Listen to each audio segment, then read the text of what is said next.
The trumpet sounds, its call pierces the skies like a thunderclap over a silent world, shaking the very foundations of eternity. It is not a mere murmur or a soft invitation. It is the roaring declaration of a coming king. He is coming, not as the world pictures him, draped in earthly pomp or political power, but as the Son of God, radiant and sovereign, breaking through the shadows of human complacency. This sound is not for the casual observer or the half-hearted follower.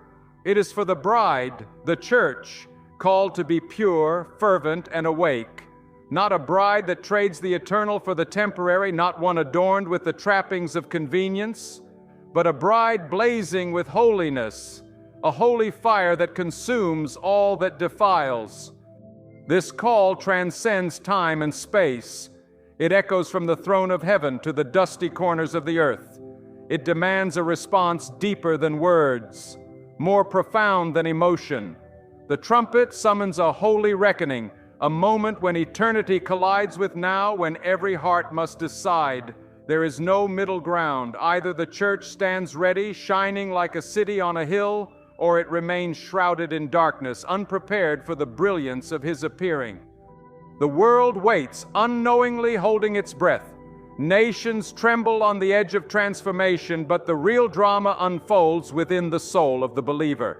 The King does not come for the masses of the indifferent, nor for the churches comfortable in their stained glass prisons.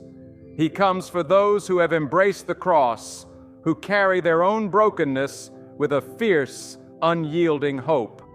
His arrival is a wake-up call, a divine disturbance shaking the spiritual sleep of a generation lulled by prosperity and ease. The trumpet demands more than attendance, it demands allegiance. It calls not for spectators but warriors of the Spirit. This is a clarion call to holiness, to trembling worship, to a love so fierce it consumes everything else. The King's coming is a reminder that the eternal is knocking at the door of our fleeting lives, and that the soul must answer with a readiness that cannot be faked or postponed. This moment is pregnant with the weight of destiny. The church is not a building or an institution, but a living organism, flesh and spirit intertwined, breathing with the breath of heaven. The King's coming will reveal the true condition of that body, whether it is clothed in righteousness or stained with compromise. The trumpet's call is a summons to purification, a call to strip away the distractions and return to the sacred covenant made in fire and blood. The King is coming, not as a distant hope, but as an imminent reality. His arrival is closer than any heart dares imagine, nearer than the ticking clock, more certain than the rising sun. This is no mere doctrine or theological concept. It is the heartbeat of the gospel, the pulse of divine love pounding through the veins of humanity. The bride must rise from her slumber, her eyes fixed on the horizon where heaven meets earth. She must cast off the chains of complacency and comfort, for the coming King demands a church ablaze with passion, unyielding in faith, and filled with a holy fear that sanctifies every thought and deed. The trumpet is not a call to fear that cripples, but a call to courage that ignites. It is the sound of a love so profound that it transforms, the voice of a Savior who leaves the 99 to find the one, who searches for a bride worth every sacrifice. The King comes, and with him comes the promise of glory for those who prepare the way in the wilderness of this world's darkness. The call to readiness is urgent and uncompromising. It is a call to leave behind the superficial, to reject the fleeting, and to embrace the eternal. The King will not be mocked or ignored. His coming will shatter illusions and expose hearts. In the flash of that holy moment, the true church will be revealed, not by numbers, not by noise, but by the purity of their devotion and the fire of their witness. The trumpet sounds for those who dare to hear it, to those who will step out of the crowd and into the calling of destiny. The King is coming, and the bride must be ready, not just to meet him, but to reflect his glory, to carry his light into the darkest places.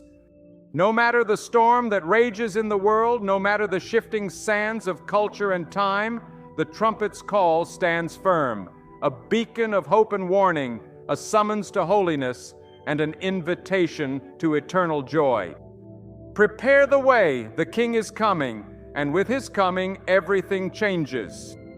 The heart of man trembles in the shadow of eternity, for the King's coming reveals the truth buried beneath every soul's facade. It is the great unveiling, the moment when all masks are torn away, and the naked spirit stands exposed before the light of divine justice and love. There is no hiding from this reckoning.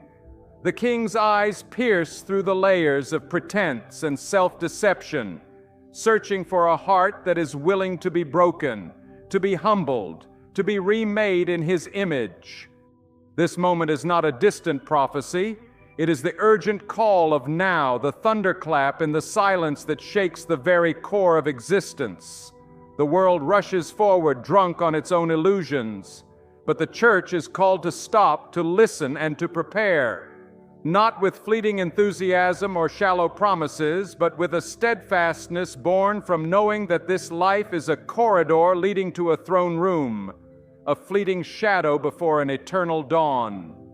The King's coming exposes the choices we have made, choices that ripple through the fabric of eternity. Every act of kindness, every tear of repentance, every moment of surrender becomes a seed planted in the fertile soil of grace. And every refusal, every act of pride or apathy becomes a stone that weighs down the soul, dragging it into darkness. The coming King will separate wheat from chaff, light from shadow, truth from illusion. There is no neutral ground, no hiding place, no sanctuary from the gaze of a Savior who knows every secret. Yet within this terrifying revelation lies the deepest mercy. The King's arrival is not only a judge's gavel, but the embrace of a lover waiting with open arms. He is the bridegroom who leaves the glory of heaven to seek his bride in the wilderness, the one who stoops to wash the feet of the weary, the wounded, the lost. His coming is the ultimate invitation to reconciliation, a call to lay down the burdens of sin and pride and step into the freedom of forgiveness. But this freedom is not cheap. It demands a radical surrender, a tearing down of idols that masquerade as gods in the heart. The King's coming calls for a love so fierce that it burns away everything else, the love that chooses the cross over comfort, the eternal over the temporary, the sacred over the profane. It is a love that binds the soul in chains of devotion, unbreakable and eternal. The world may scoff at this call, deafened by noise and blinded by lust for power and pleasure. But the bride is called to be a city set on a hill, a beacon of light that refuses to be extinguished. Her light must shine in the darkest night, a testimony to the power of grace and the truth of the gospel.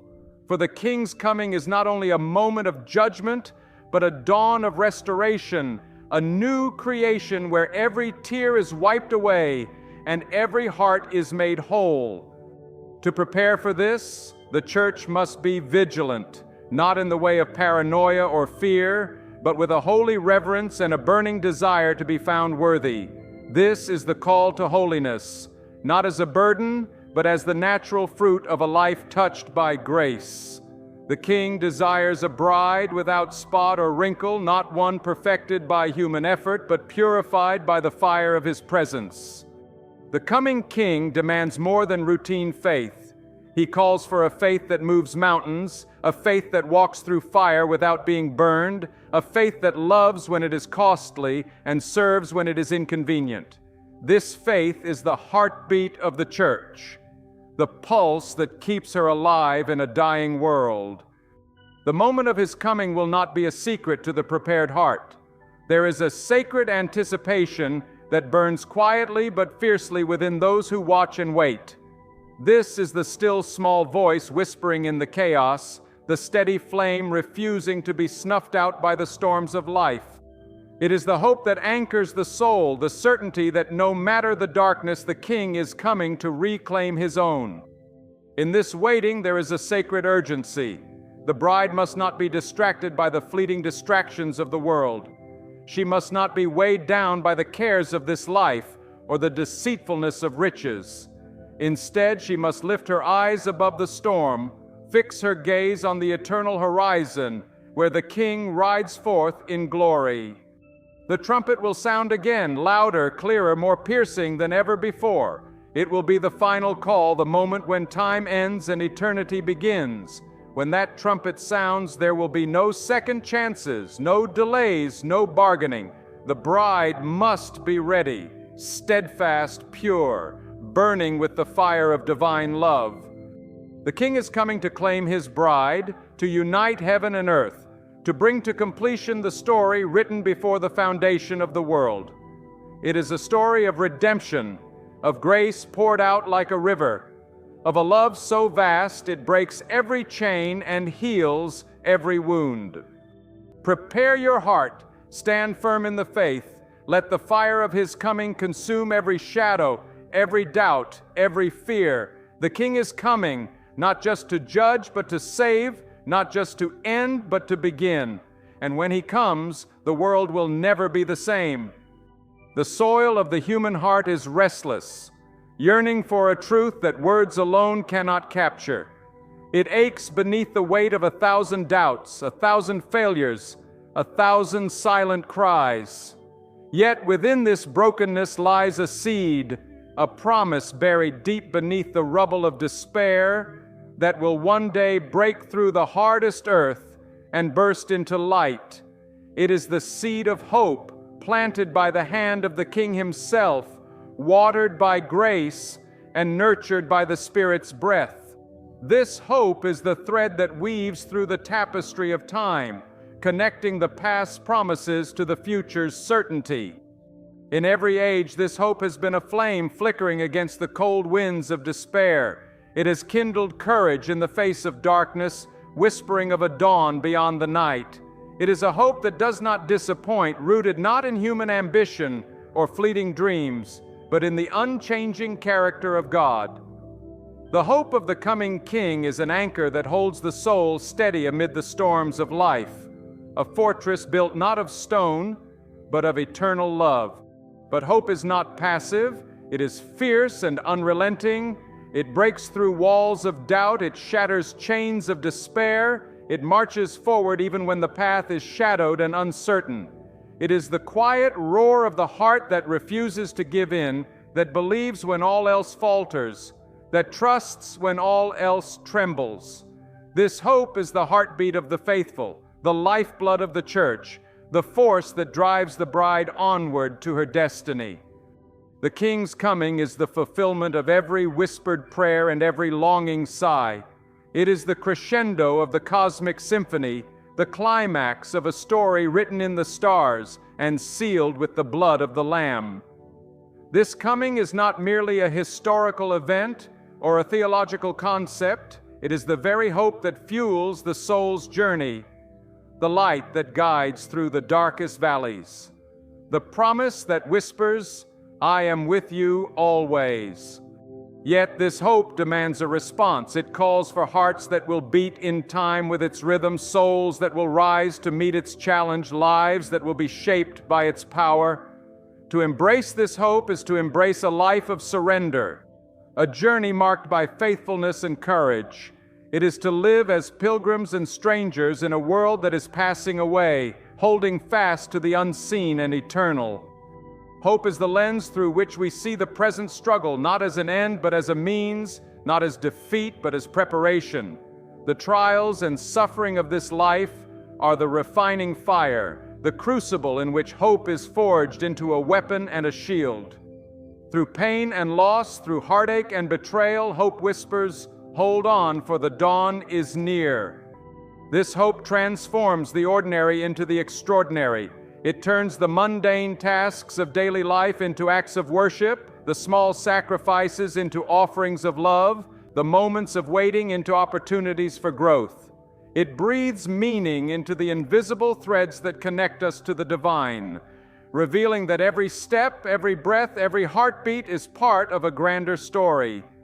The King's arrival will be the unveiling of this hope in its fullest glory, the day when the seed breaks through the soil and bursts into bloom, when every tear is wiped away and every brokenness is made whole.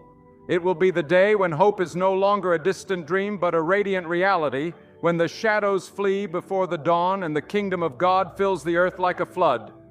Until that day, hope must be held like a precious jewel, guarded against the cynicism and despair that seek to snuff out its light.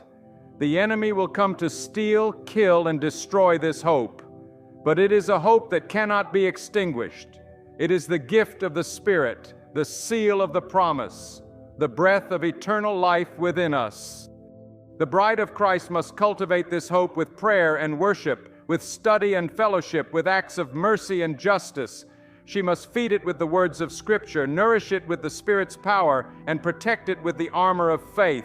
For this hope is her lifeline, her fortress, her song in the night. And in moments when the road grows dark, when the burden feels too heavy to bear, when the silence seems endless, hope will rise again. It will whisper gently in the ear of the weary, sing softly to the soul in distress, and call boldly to the heart that longs for more. It will remind the bride that the King is coming, not as a distant myth, but as a living reality, a present help, a sure foundation. The King's coming is the great promise that outshines every shadow, outlasts every storm, and surpasses every sorrow. It is the hope that lifts us beyond ourselves, the hope that draws us into the divine embrace, the hope that carries us home. Live in this hope. Let it burn bright in your soul, a fire that warms even the coldest nights. Let it shape your every thought, your every word, your every deed. For in hope the impossible becomes possible, the weak become strong, and the broken become whole. This hope is the bride's song, the echo of heaven's voice on earth. It is the melody that sustains us, the anthem that propels us forward, the promise that never fades. And when the King finally comes, this hope will be realized in a glory so vast, so overwhelming, that all the pain and struggle will pale in comparison. The seed has been planted, the flame has been lit, the journey is underway. Hold fast to this hope with unwavering faith, for it is the beacon that leads through the night, the compass that guides the way, the promise that will never fail. Faith is the quiet fortress built amid the storms of uncertainty, a refuge carved not by sight but by trust. It is the unseen hand that reaches out in the dark, grasping for a reality beyond the tangible, the whisper that says, "You are not alone." Faith does not come wrapped in certainty. It is born in the space between doubt and belief, forged in the crucible where the heart wrestles with the unknown. It is a courageous step onto the invisible path, a surrender to a love that cannot be measured or contained. Faith is not the absence of questions, but the boldness to ask them without losing hope. It is the cry of the soul reaching for meaning when the world seems silent. The defiant trust that God is present even when He feels distant. It does not demand proof or certainty. It rests in the promise that the one who holds the universe also holds every fragile heartbeat. In faith, the unseen becomes more real than what the eyes can grasp. This faith is not fragile or tentative. It is fierce and unyielding, a flame that burns through the thickest fog of despair. It is the shield against the arrows of fear, the anchor in the raging sea, the light that pierces through the deepest night. To walk by faith is to live in attention, holding both the pain of the present and the hope of the future, knowing that every step is guided by a hand unseen but never withdrawn. Faith opens the door to the impossible. It turns the whispered prayers of the weak into thunderous declarations of hope. It invites the soul to rest in the assurance that the King's promises are sure, even when the shadows linger long and the wait feels endless. In faith, every trial is transformed into a testimony. every loss into a lesson, every silence into a sacred pause where God's voice can be heard most clearly. But faith is not passive. It demands engagement. It is the call to move forward when the path is unclear, to love when hearts are broken, to forgive when wounds run deep. Faith is the courage to stand when the world falls, the strength to hope when all seems lost. It is the breath of life in a weary world, the power that sustains when the body falters and the spirit wanes. Faith looks beyond the visible and perceives the eternal. It sees the kingdom of God not as a distant dream, but as a present reality unfolding in the lives of those who believe. It recognizes that the King is not merely coming someday, but is already present in the midst of his people, working in quiet ways that transform hearts and change destinies. Faith beholds the invisible hand guiding history, the divine purpose weaving through the chaos. This faith is the foundation on which the bride of Christ stands. It is the bedrock that holds her steady when the winds howl and the waves threaten to consume. It is the firm grip that steadies the trembling hands, the unwavering gaze fixed on the horizon where the dawn breaks eternal. Faith is the song sung in the night, the hope that does not disappoint, the promise that will never fail. Yet, faith requires perseverance. It is a marathon, not a sprint, a long obedience in the same direction. It is the daily choosing to trust when the evidence is thin, the quiet surrender of control, the ongoing commitment to the unseen. Faith is nurtured in prayer, cultivated in Scripture, strengthened in community. It grows through trials, deepens through waiting, and blossoms in obedience. In moments of doubt, faith speaks softly but with power. Do not be afraid, I am with you. It is the voice that calms the storm, the hand that reaches down to lift the fallen, the light that shines into the shadows. Faith is a refuge for the broken, a balm for the wounded, a home for the weary traveler. The King calls his bride to this faith, to trust without reservation, to believe without hesitation, to hope without limit. For faith is the pathway to intimacy with the divine, the bridge that spans the chasm between heaven and earth. It is the language of the heart that says, I am yours, and you are mine. To live by faith is to embrace the mystery of God's ways, to walk humbly in His presence, to surrender the need for answers and rest in His sovereignty.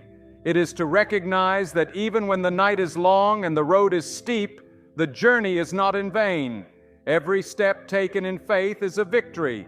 Every moment lived in trust is a triumph. Faith transforms the ordinary into the sacred. It turns simple acts of obedience into powerful declarations of allegiance. It makes the everyday moments holy, the quiet sacrifices meaningful, the waiting seasons fruitful. Through faith, the bride becomes a beacon of light in a darkened world, a living testimony to the power of God's love.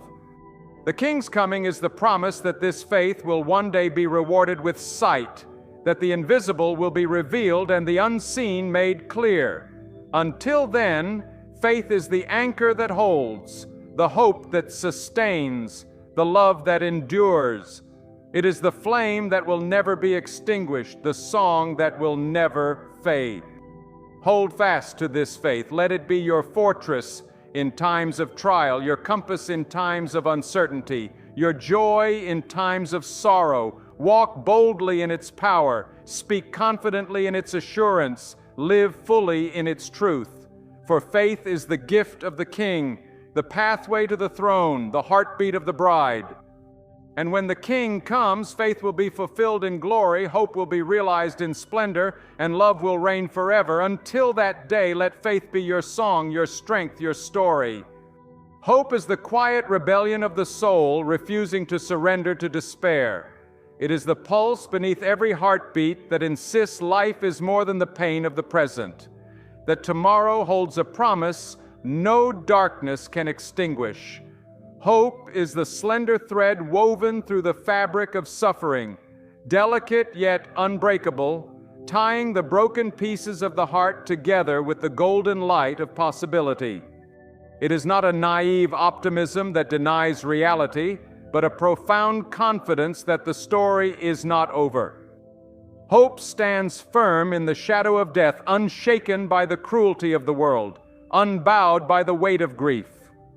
It is the steadfast gaze fixed on the horizon, where dawn promises new beginnings, where the sun rises not just to light the day, but to ignite the soul. Hope is the anchor in the stormy seas of life, the quiet voice that says, "Hold on, this too shall pass." It is the whisper that stirs courage when the night feels endless, the unseen hand that lifts the weary from the depths of despair. Hope is the flame that flickers in the darkness, never consumed, always burning, a beacon calling us home.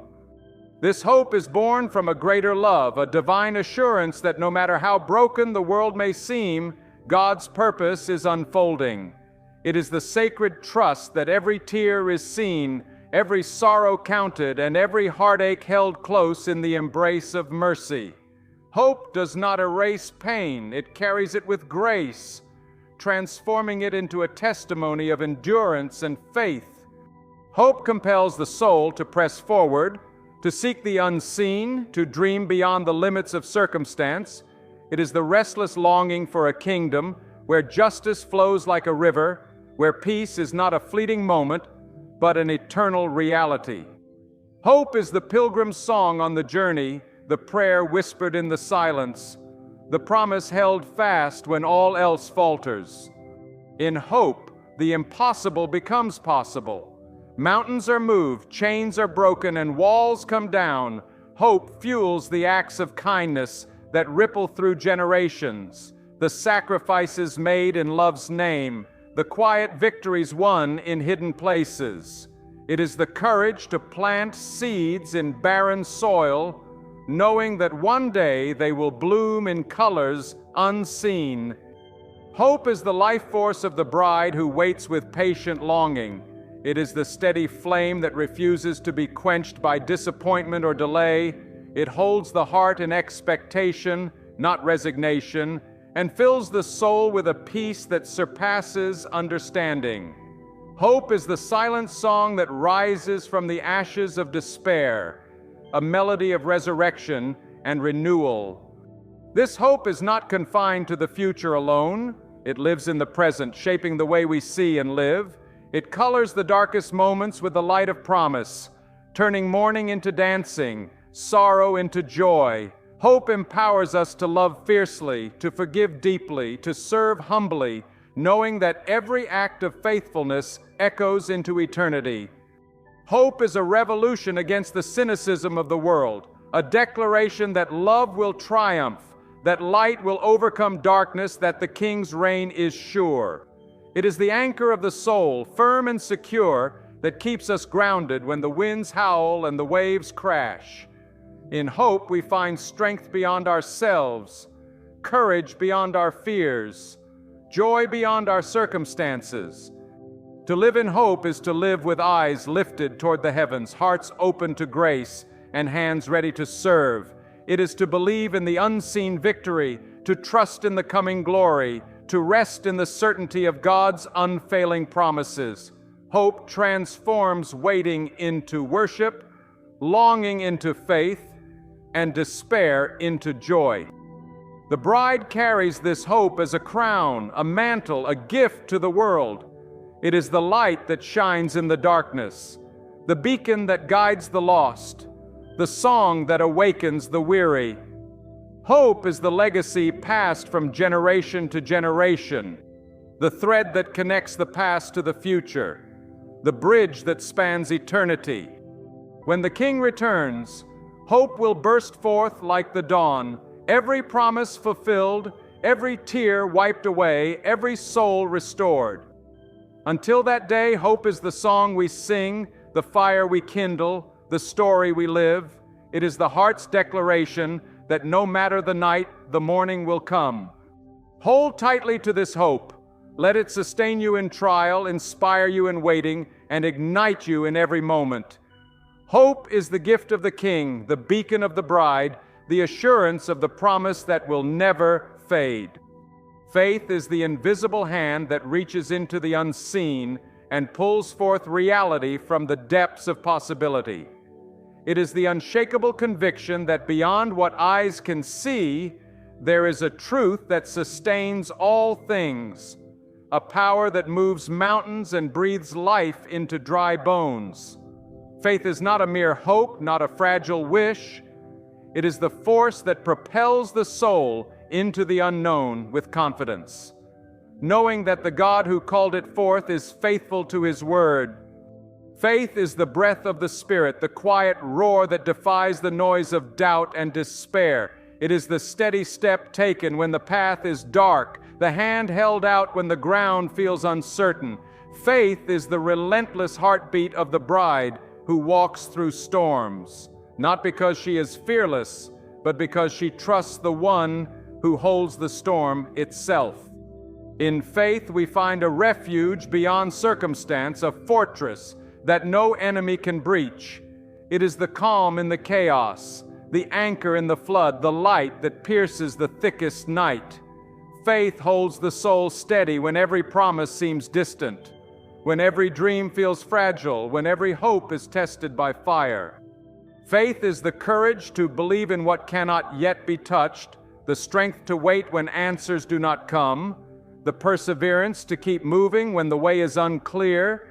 It is the conviction that the invisible God is working behind the scenes, weaving together a tapestry of redemption that will one day be revealed in all its glory. Faith turns uncertainty into opportunity, fear into boldness, weakness into power. It is the force that enables a heart to rise from ashes, to run through the desert, to sing in the wilderness. Faith is the quiet surrender that says, "Not my will, but yours," and the fierce declaration that, "I will follow wherever you lead." The bride's faith is a fire kindled by divine love, a passion that burns away doubt and fear. It is the lens through which she sees the world differently, no longer a place of brokenness, but a stage for God's glory to be displayed. Faith reveals the hidden hand of grace in every trial, the purpose in every pain, the victory in every struggle. Faith is not blind, it is clear-eyed trust rooted in the character of God. It rests on the sure foundation of His promises, the witness of His faithfulness, and the testimony of countless lives transformed by His power. Faith sees beyond the horizon of human understanding to the eternal purposes that cannot be shaken. This faith is active, not passive. It reaches out, takes hold, embraces the impossible. It moves mountains not by might alone, but by the relentless hope that God is greater than every obstacle. Faith fuels the prayers that shake heaven, the sacrifices that change nations, the love that conquers all fear. To live by faith is to live with a heart wide open to God's purposes, a spirit unyielding in the face of adversity, and a vision fixed on the eternal. It is to walk through the valley of shadows, knowing the shepherd's rod and staff are there to guide and protect. Faith is the victory song sung by the soul in the midst of battle. Faith brings the invisible kingdom into view, making the eternal present in the temporal. It bridges the gap between what is and what will be, between suffering and glory, between death and resurrection. Faith is the key that unlocks the mysteries of God's plan, the hand that grasps the promise of life eternal. In faith, the bride finds strength beyond her own, courage beyond her fears, and hope beyond her doubts. It is the light that shines in the darkness, the sword that cuts through lies, the shield that defends against despair. Faith is the life force of the soul, the divine spark that sets the heart ablaze. The bride's faith is not just for herself, it is a testimony to the world. It declares that God is real, that His love is true, that His kingdom is coming. Faith calls others out of the shadows into the light, invites them to trust, to hope, to believe in the God who never fails. Faith is the thread that connects every moment, every prayer, every act of love into the grand tapestry of redemption. It weaves together the broken pieces of life into a masterpiece of grace. Faith is the song of the soul that will not be silenced, the drumbeat of the heart that marches toward eternity. Hold fast to this faith. Let it be the fire that warms you in the cold, the light that guides you through the night, the strength that carries you when you are weak. Faith is the gift of the King, the power of the bride, the assurance of the victory that has already been won. The soul of the bride is called to a higher intimacy, a communion beyond the surface of religion, deeper than ritual, richer than tradition. It is the sacred dance between the Creator and the created, where the heart beats in rhythm with the divine, where silence speaks louder than words, and where presence becomes the most precious gift. This intimacy is not earned, it is received, a treasure given freely to those who seek beyond the noise. In this sacred space, the soul is stripped bare of pretense, laid open in humility and trust. There is no mask, no armor, only the raw, trembling vulnerability of a heart laid bare before God. It is here, in the depths of surrender, that the bride finds her true identity, not as the world defines her, but as she is seen through the eyes of love eternal. Intimacy with God is not a distant ideal, it is the very breath of life itself. It is the gentle whisper that calms the restless storm within, the steady hand that holds the shattered pieces of a broken heart. This communion is the soul's refuge, the secret garden where love blooms in the silence, where faith is nurtured and strengthened. The bride is called to dwell in this place of closeness, to cultivate a heart that listens with tenderness, that waits with patience, that reaches with longing. Intimacy is not a fleeting moment, but a lifelong pursuit, a journey into the mystery of God's presence that transforms the ordinary into the extraordinary.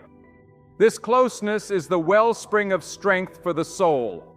When the world presses hard and shadows lengthen, it is the intimate touch of the Father's love that renews, restores, and revives. The bride who abides in this presence becomes a beacon, a vessel overflowing with grace, peace, and joy. True intimacy with God is not just a feeling, it is a profound knowing. It is the certainty that the divine heart beats in harmony with her own, that her every tear is seen, every sigh is heard, every prayer is carried into the throne room of heaven. It is the quiet assurance that in the midst of uncertainty, she is never alone. In this sacred union, time fades and eternity breaks in. The moments spent in communion become threads woven into the fabric of the soul, strengthening her for the battles ahead. It is here that love is refined, faith is ignited, and hope is restored, ready to face whatever comes with courage and grace. The bride's intimacy with God changes everything, her perspective, her purpose, her power. It molds her into a reflection of divine love, a mirror of mercy and grace. She becomes a living testimony of a God who draws near to the broken, who heals the wounded, who delights in the humble. This sacred bond is not a solitary path, but a shared journey. It invites others into the circle of divine love, extending grace and compassion as reflections of the intimacy she has known. The bride's life becomes a living prayer, a melody of devotion that resonates far beyond her own soul. The deeper the intimacy, the greater the freedom. The bride is liberated from the chains of fear, shame, and doubt, empowered to walk boldly in the light of God's presence. Her heart beats with a fearless love, her steps guided by divine wisdom, her voice raised in the song of victory. Intimacy with God is the furnace that refines the soul, burning away the dross to reveal the gold beneath. It is the fire that ignites passion for justice, mercy, and truth. The bride becomes a torchbearer, illuminating dark places with the light of divine presence, bringing hope where there was despair. In the silence of this communion, the bride hears the voice that calls her by name, the voice that leads her beside still waters, the voice that restores her soul.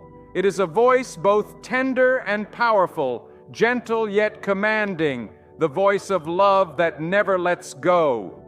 To dwell in intimacy with God is to embrace a life of purpose, a destiny woven with divine intention. It is to live not for self, but for the one who created her, to be a vessel of His glory, an instrument of His peace. The bride becomes a living sanctuary where heaven touches earth. This intimacy is the anchor in every storm, the shelter in every trial, the light in every darkness. It is the wellspring of joy that laughter cannot replace, the balm for wounds no medicine can heal.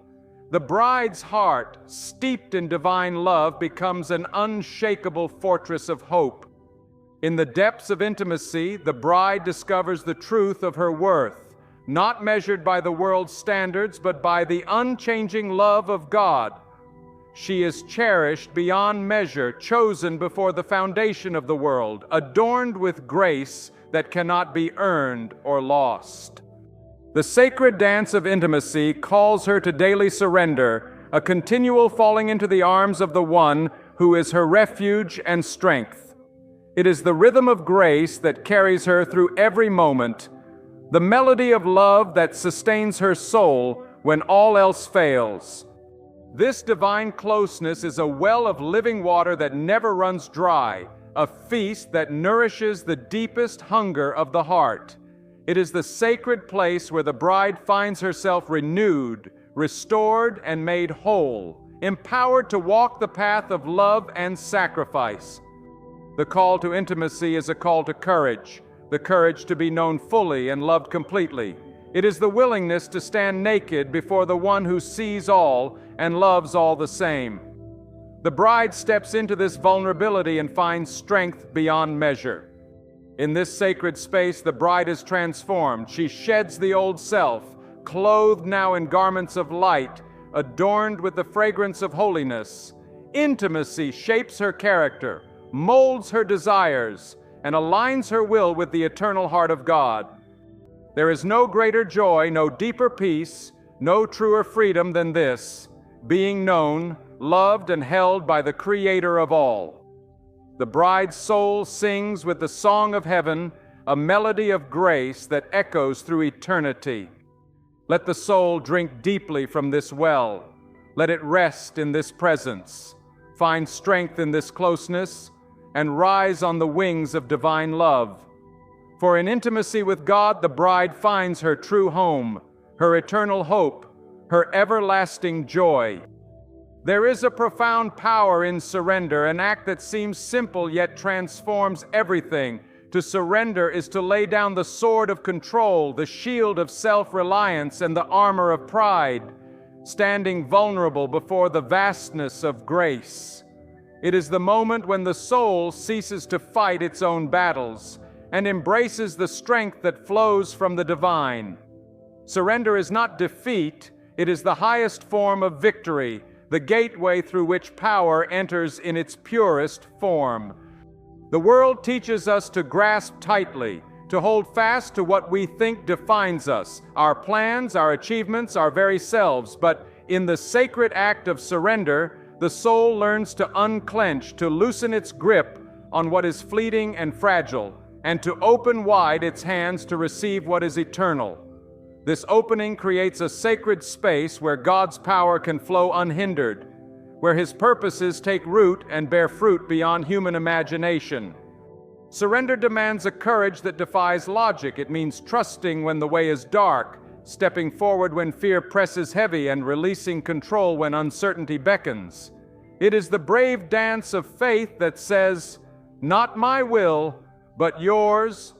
In this yielding, the soul is swept into a divine current that carries it beyond the horizon of human understanding, into the realm where miracles dwell. There is a paradox in surrender. It is both yielding and rising. As the soul surrenders its will, it is lifted to new heights of freedom and strength. Like a bird released from a cage, it soars on wings, forged in humility and trust. In letting go, the soul gains everything: peace that surpasses understanding, joy that outlasts circumstance, and power that transcends weakness. This surrender is not a one-time event, but a daily, moment-by-moment posture. It is the continual offering of the heart, the ongoing relinquishing of control, the persistent declaration that God's wisdom is greater than human insight.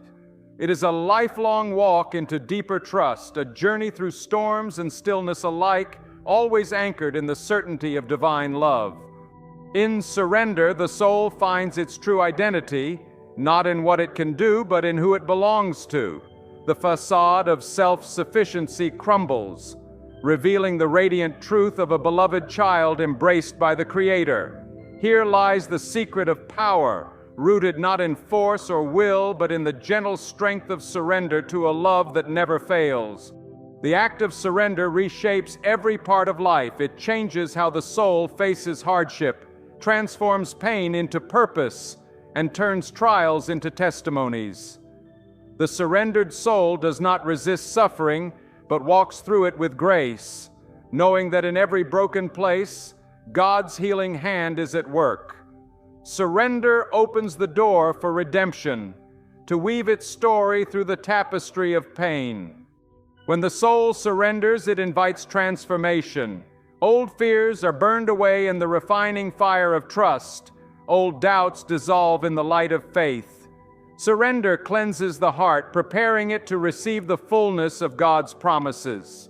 It is the fertile soil in which seeds of hope take root and blossom into the fruit of the Spirit: love, joy, peace, patience, kindness, goodness, faithfulness, gentleness, and self-control. There is a sacred rhythm in surrender, breathing out fear and breathing in faith, releasing control and receiving grace, emptying self and being filled with divine presence. This rhythm becomes the heartbeat of a life lived in harmony with heaven's will, a dance of trust that carries the soul through every season. Surrender breaks the chains of anxiety and despair. It replaces striving with rest, tension with peace, chaos with calm. The surrendered soul leans into the promise that God's plans are perfect, that His timing is impeccable, and that His love never wavers. In this trust, the soul finds refuge and strength beyond measure. The power of surrender reaches beyond the individual. It spills into relationships, communities, and the world. A surrendered life becomes a conduit of grace, a channel of peace in a turbulent age. The light of surrendered hearts illuminates the darkness, drawing others into the transformative power of divine love. Surrender is the key that unlocks spiritual authority. It is the foundation upon which true power is built, power that heals, restores, and liberates. The surrendered soul stands firm, not by might or human effort, but by the Spirit who breathes life into the weak and strength into the weary. In surrender, the bride of Christ becomes a living testament to the mystery of grace, that in losing her life, she finds it. In letting go, she holds all things. In dying to self, she rises in resurrection power. This paradox is the heartbeat of faith, the pulse of a soul wholly given to God. There is no room for pride in surrender, only humility, a sweet humility that bows before the majesty of God. It is the posture of the heart that says, "I am yours, fully and forever," a declaration that echoes through the chambers of eternity. This humility is not weakness, but the secret strength that sustains the soul in every trial. To surrender is to embrace a divine partnership. It is to join hands with the Creator and step boldly into a purpose greater than oneself. The soul surrendered becomes a vessel of His glory, a bearer of His light, a worker in His harvest. It is a calling that demands everything and promises more. The surrendered soul walks not in fear of the future, but in the confident hope of God's promises.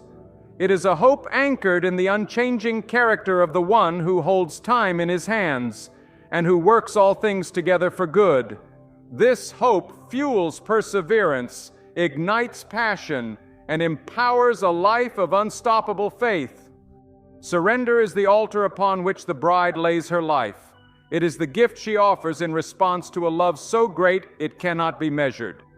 In this offering, she finds peace that calms every storm, joy that sings in the darkest night, and strength that carries her through every battle. The power of surrender transforms the ordinary into the extraordinary.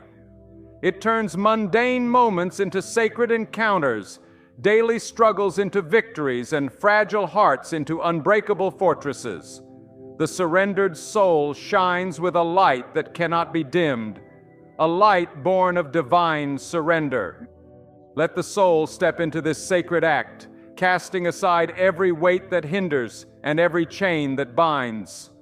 Let it rise on the wings of surrender, soaring into the limitless skies of divine power.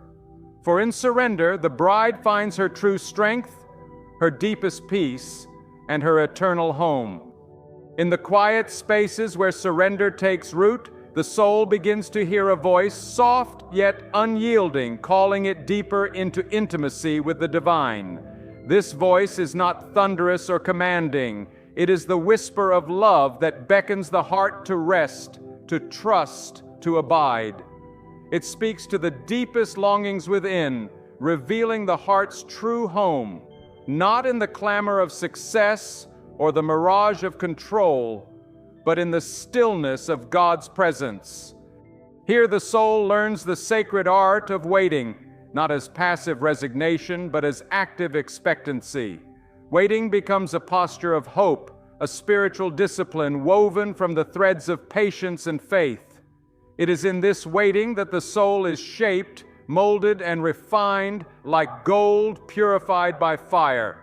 Every moment of waiting is a silent offering, a sacred pause that prepares the soul for what lies ahead.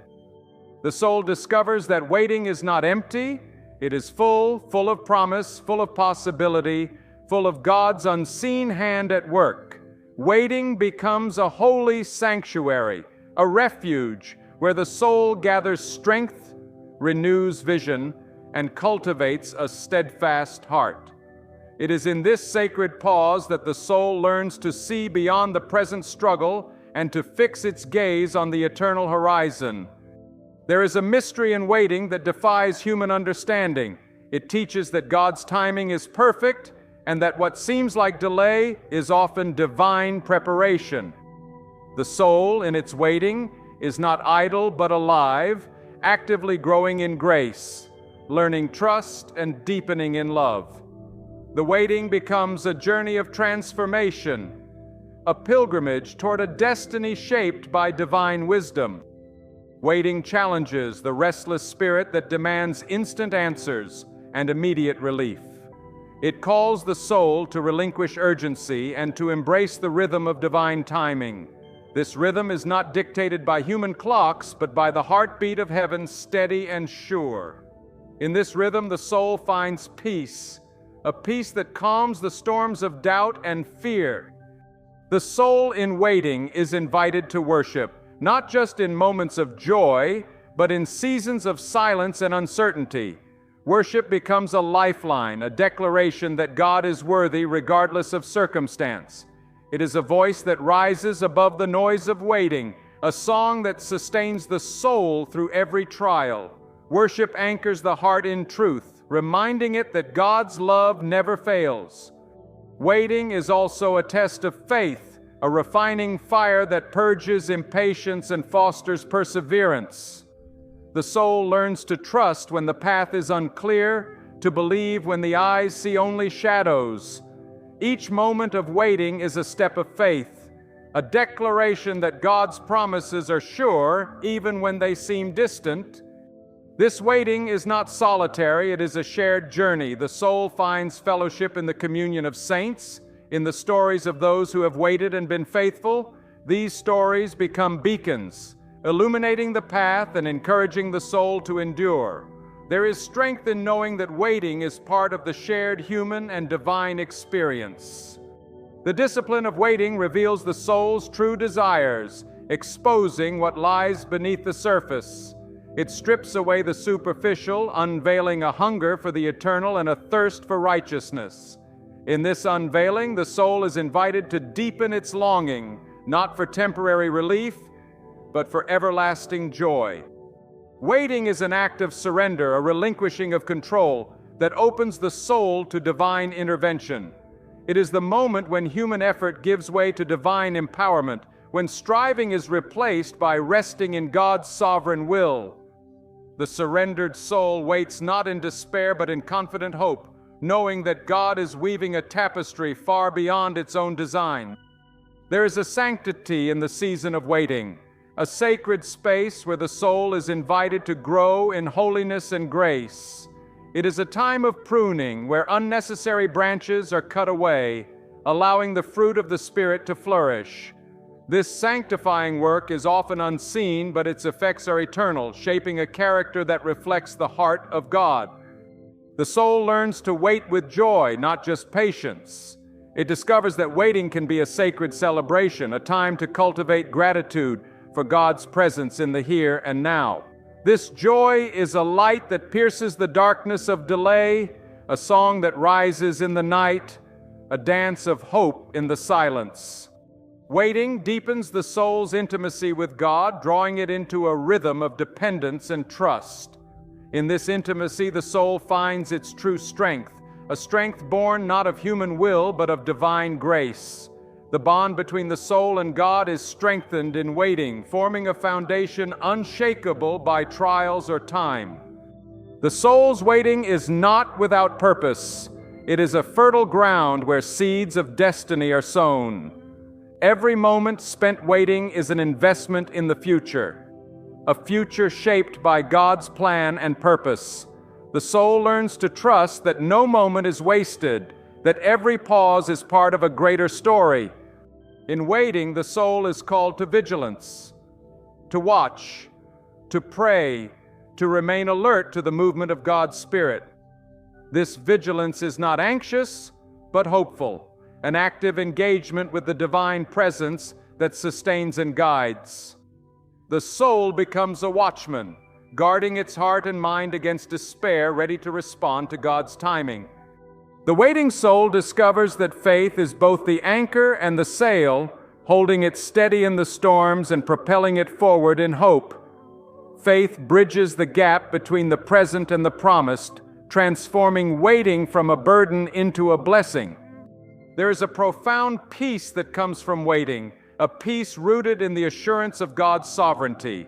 This peace transcends understanding and guards the soul against fear. It is a fortress, a refuge, a resting place where the soul can find rest amid life's uncertainties. As the soul waits, it is transformed from within. Impatience fades, replaced by a deep-seated confidence in God's goodness. Doubt gives way to trust, and fear is conquered by hope. Waiting becomes a journey of faith that shapes the soul into a vessel fit for the divine purpose. In this sacred wait, the soul learns to dance with time, to move with its rhythms, to flow with its currents, to embrace its mysteries. It discovers that waiting is not a void, but a fullness of grace, presence, and promise. It is a sacred space where God's power is made perfect in weakness. The soul's waiting culminates in a divine unveiling, a moment when what has been long awaited bursts forth in glory. This unveiling is a testimony to the faithfulness of God, a celebration of His perfect timing and unending love. The soul stands transformed, ready to step into the fullness of God's plan, empowered and renewed. In waiting, the soul finds its truest expression, not in haste or frenzy, but in the still, small voice of God's love. It is here in this sacred silence that the soul discovers the depth of grace, the breadth of mercy, and the height of hope. Waiting becomes not a burden, but a blessing, a holy invitation to trust, to rest, and to be made whole. The soul that journeys beyond itself is drawn toward the horizon of purpose, a calling that is greater than the self, a mission stamped with eternal significance. This call is not born of human ambition or fleeting desire, but of a divine summons that reaches into the very marrow of existence. It pulls with the force of destiny, unrelenting and true, inviting the soul to step beyond comfort and certainty into the wild unknown of faith. Purpose is not a fleeting whisper, it is a roaring fire that consumes complacency and ignites passion. It compels the soul to arise from the ashes of routine and mediocrity, to press forward with courage that knows no hesitation.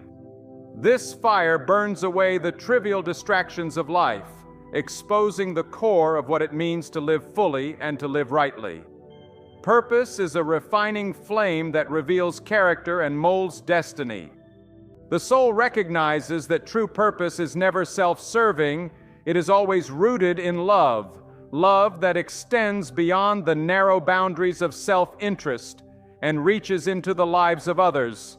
This love is the lens through which purpose is seen clearly, the compass that guides every step, the energy that sustains the journey when the road is rough and the night is long.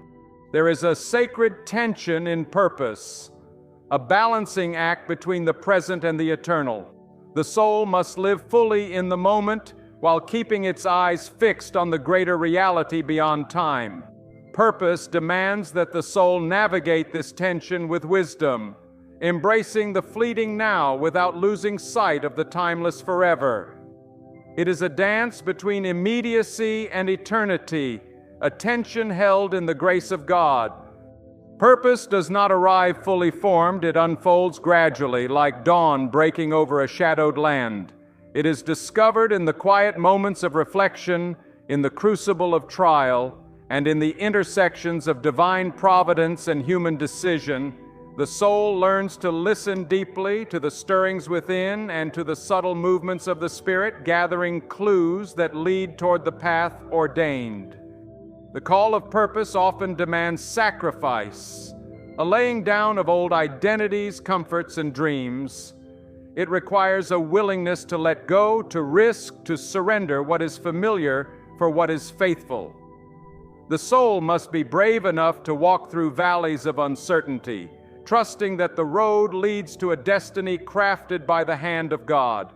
Sacrifice is the gateway to fulfillment, the price of greatness in the kingdom of the unseen. Purpose is deeply personal, yet universally connected. Each soul's journey is unique, yet it is woven into the grand tapestry of human experience. The thread of individual purpose is intertwined with the threads of community, history, and the eternal story of redemption. The soul learns that living its purpose is not isolation, but integration, joining hands with others to move toward a shared destiny. The soul's pursuit of purpose is marked by perseverance, a relentless pressing forward even when the way seems blocked or the destination obscured. This perseverance is fueled by a deep well of hope that refuses to be extinguished by failure or delay. It is a faith that whispers, "Press on, for the prize awaits the faithful." Purpose demands authenticity, a willingness to be known in truth, to embrace both strengths and weaknesses, victories and failures. The soul must shed masks and pretenses, revealing itself honestly before God and others. Authenticity is the soil in which purpose takes root and grows strong, unshaken by the winds of approval or rejection. There is a fierce joy that accompanies purpose, a joy born not of ease, but of meaningful labor. It is the joy of planting seeds that will bear fruit long after the planter is gone, the joy of contributing to something eternal. This joy sustains the soul through weariness and challenge, a reminder that purpose is not a burden, but a blessing. Purpose also brings clarity, a sharp focus that cuts through the fog of confusion and distraction. It is a lens that brings the soul's steps into sharp relief, a guide that turns wandering into marching. This clarity frees the soul from the paralysis of indecision, empowering it to act boldly and decisively. Yet purpose is also a mystery, an unfolding story written in partnership with the divine. The soul cannot grasp the entirety of its calling at once. it must move forward in faith, discovering one step at a time. This mystery invites humility, reminding the soul that it is not the architect, but the steward of a greater plan. The soul in pursuit of purpose becomes a beacon, illuminating dark places, inspiring others, and drawing hearts towards truth. It carries a light that dispels despair and beckons hope.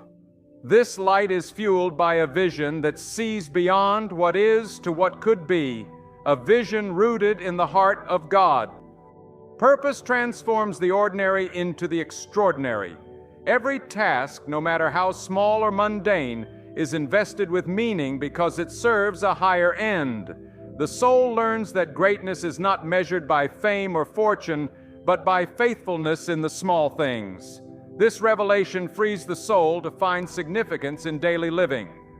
The soul discovers that purpose calls for courage, the courage to stand alone, to face opposition, to endure hardship. This courage is not human bravado, but a quiet strength born of trust in God's power. It is the courage to say yes when the world says no, to walk forward when the path is uncertain. Purpose invites the soul to embrace its unique gifts and talents, recognizing them as divine endowments given for the sake of the greater good. It calls the soul to steward these gifts wisely, investing them generously in the service of others. In doing so, the soul participates in the unfolding of God's kingdom on earth. In the crucible of purpose, the soul is refined into a vessel of impact, a light in the darkness, a voice for the voiceless, a source of healing and hope. The soul learns that its life is not its own. It is entrusted with a sacred trust that carries eternal significance. Purpose draws the soul into the rhythm of sacrifice and service, teaching that true fulfillment is found not in being served, but in serving. The soul learns that greatness is measured by love expressed in action, by lives touched and transformed. The soul's journey of purpose culminates in a life fully surrendered, fully alive, fully engaged, fully yielded to the will of God. This surrender is the highest form of freedom, the release from fear and self-doubt, the embrace of a destiny shaped by grace. In the end, purpose is a story of love, God's love poured into the soul and flowing out into the world. It is a story of redemption, restoration, and hope.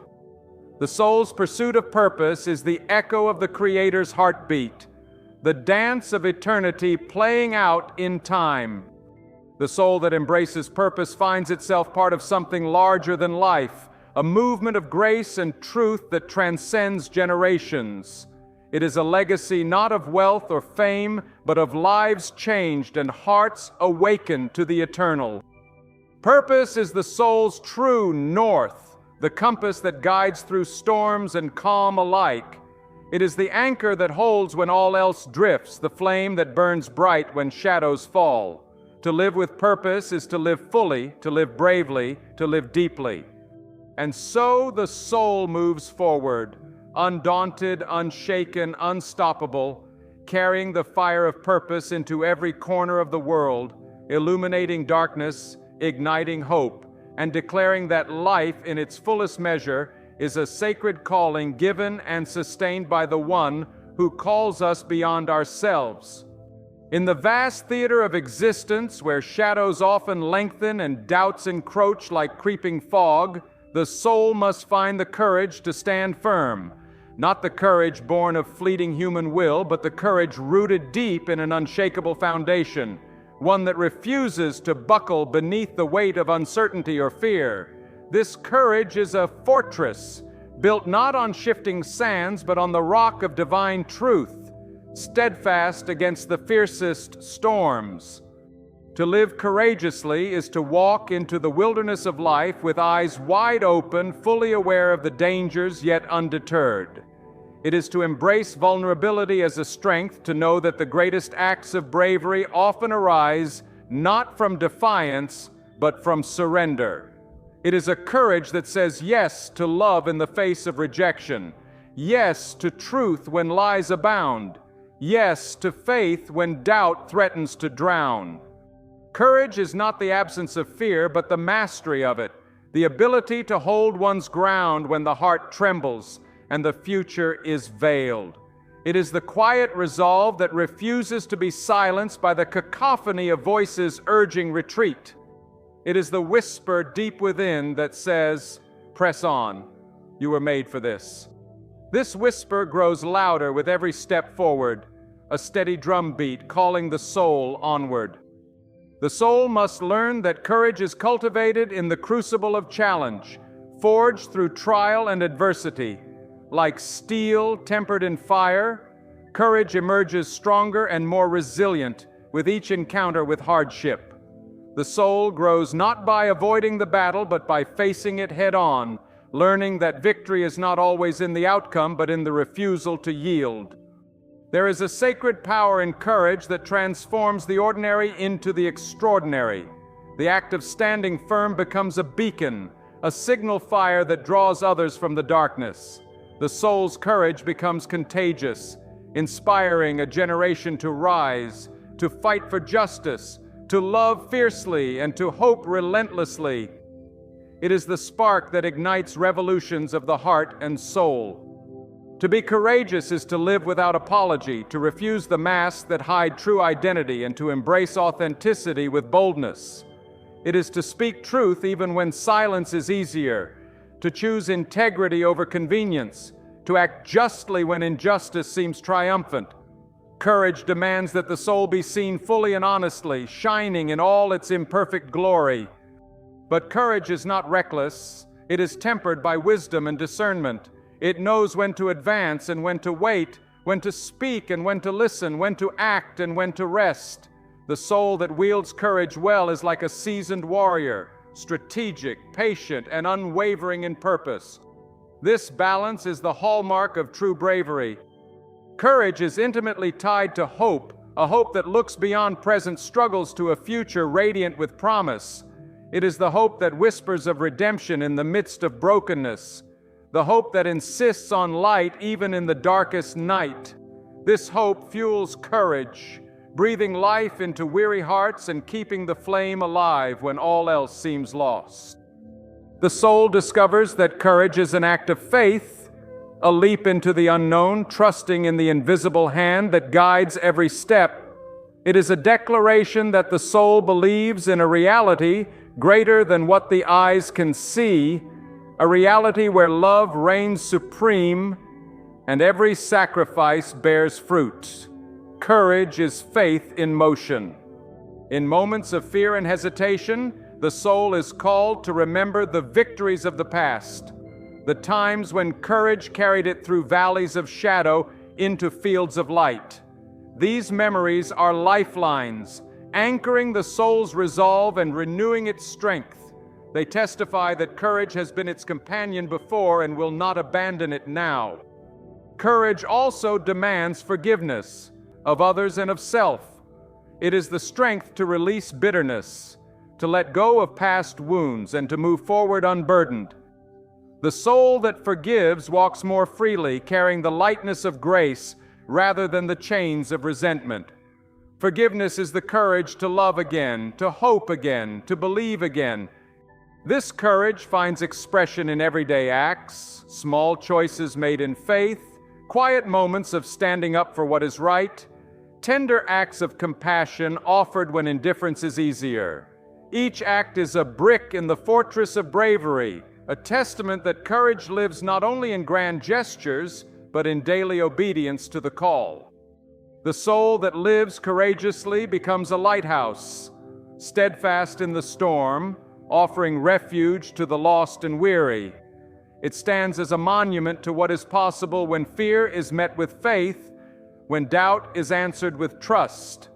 Its light pierces through despair, guiding others to safe harbor and new beginnings. Courage also carries a cost, a price paid in sweat, tears, and sometimes blood. The soul must be prepared to endure rejection, ridicule, and sacrifice. Yet it is through these trials that courage shines brightest, revealing a heart unyielding and a spirit unbreakable. The cost is great, but the reward is greater. A life lived in alignment with truth and purpose. The soul learns that courage is a communal virtue, nurtured in fellowship and sustained by shared resolve. It flourishes in the company of kindred spirits who lift each other up, who remind each other of the promise when courage falters. Together, courage becomes an unstoppable force, a collective roar shaking the foundations of despair. Courage is not static, it is a living, breathing force that grows with use. Each act of bravery strengthens the soul's capacity for the next. The soul becomes a warrior poet, weaving courage into the fabric of its being, embodying the truth that the greatest battles are fought and won within. Ultimately, courage is an act of love, a love for life, for truth, for justice, for the divine purpose that calls the soul onward. It is the heart's roar against the silence of fear, the soul's anthem in the face of darkness. To live courageously is to declare that no shadow is too deep, no night too long, no enemy too fierce to overcome the light that burns within. And so the soul steps forward, armor gleaming with faith, shield raised high with hope, sword drawn with resolve.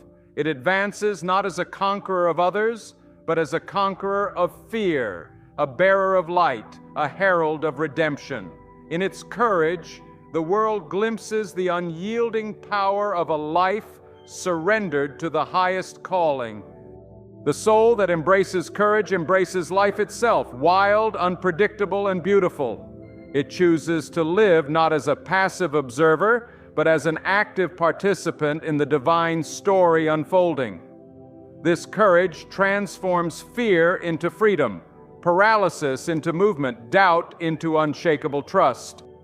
In the dance of existence, courage is the step that breaks the chain, the voice that shatters silence, the hand that reaches out in love. It is the soul's bold response to the whisper of God, the yes that echoes through eternity. Courage is the heartbeat of a life truly lived. And so, undaunted and unbroken, the soul marches onward, its courage a blazing fire, its spirit a steady flame. It carries the light of hope into every shadowed place, the promise of new beginnings into every weary heart. In its courage, it becomes a living testament to the truth that no darkness can withstand the dawn.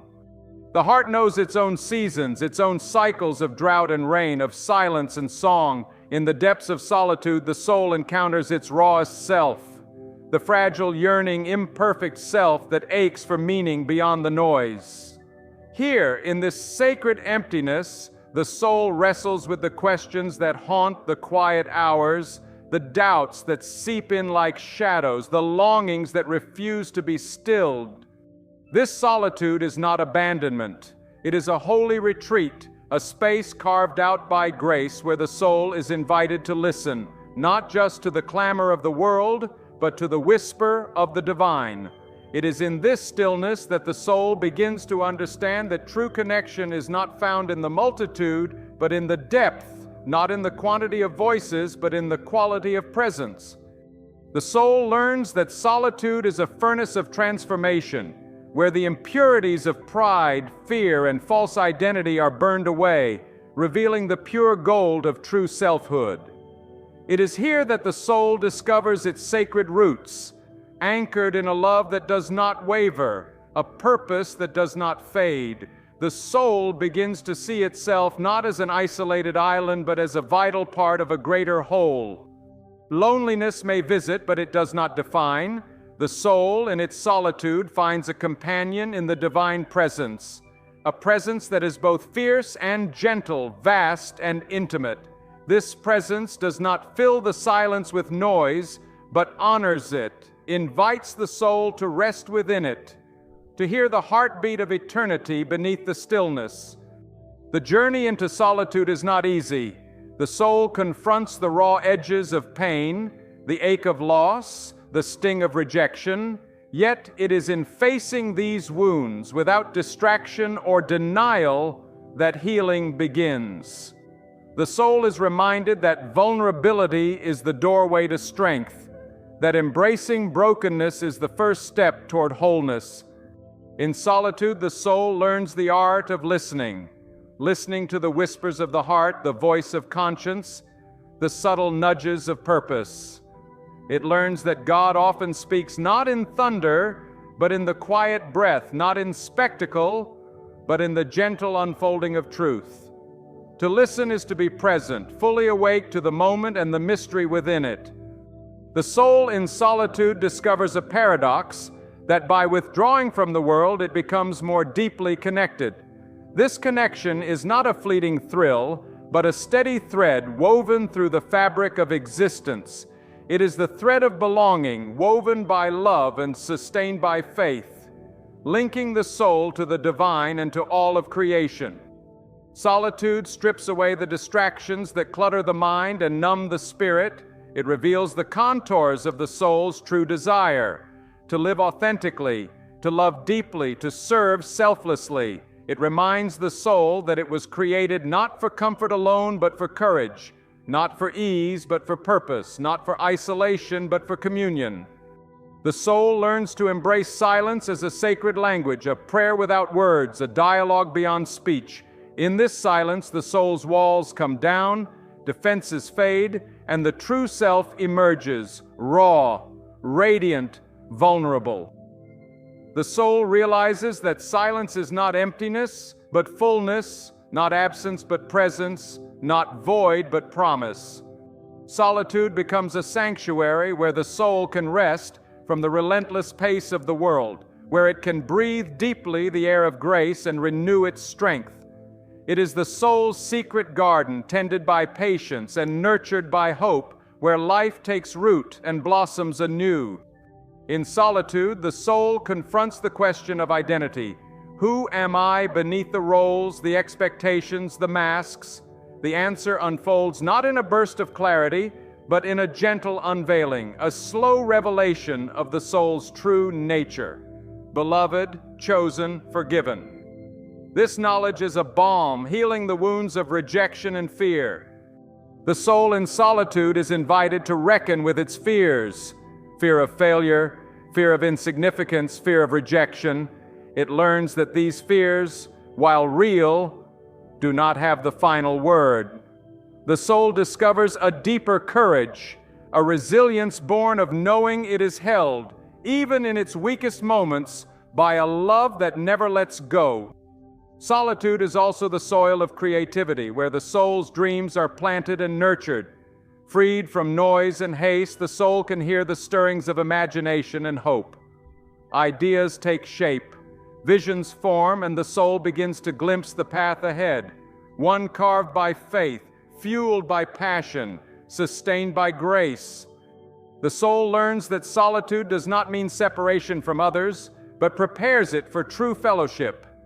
In the quiet, the soul gathers strength to return to the world with fresh eyes and an open heart, ready to serve, to love, to heal. Solitude becomes the wellspring from which compassion flows. There is a humility in solitude, a surrender to mystery that opens the soul to transformation.